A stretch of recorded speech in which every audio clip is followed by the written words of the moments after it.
Cette dette n'est pas gratuite, elle doit évidemment être remboursée. Et en la matière, ce n'est pas seulement un changement d'époque, c'est un changement de monde.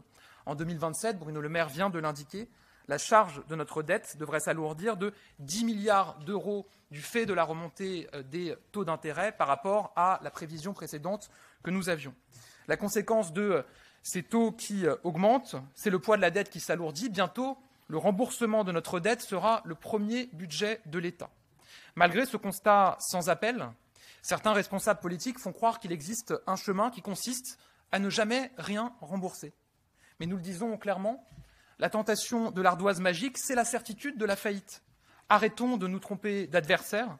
Notre adversaire, c'est la dette, pas le sérieux budgétaire.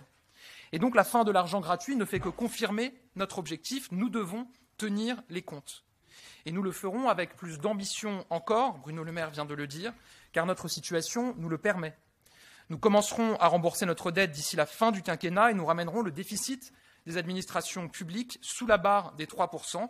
Bruno l'a dit, nous avons à cet égard un objectif de 2,7% pour 2027. C'était 2,9% dans le précédent programme de stabilité. Et nous tiendrons cet objectif car nous tenons nos objectifs en la matière. Nous sommes là pour dire la vérité sur ce qui se passe. Nous sommes là aussi pour dire très clairement la vérité sur ce que nous voulons faire pour désendetter la France.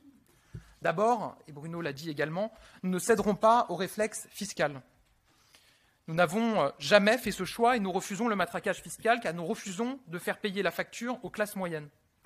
D'abord, je considère qu'on est au taquet en termes d'impôts en France.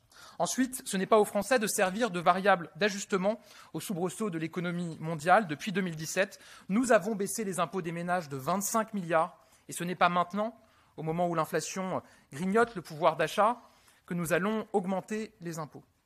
Ensuite, nous le faisons avec la ferme intention de réaliser des économies en 2024 et jusqu'en 2027. Dans certains secteurs, nous dépensons trop.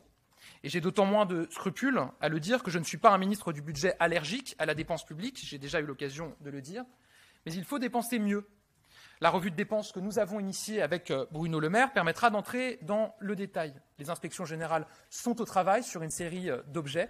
Elles nous rendront leurs travaux d'ici à l'été. De la même manière, la Première ministre a signé une lettre de cadrage à l'ensemble des membres du gouvernement pour qu'ils proposent des économies de l'ordre de 5% de leur budget, dont nous pourrons nous inspirer pour le prochain PLF et les suivants.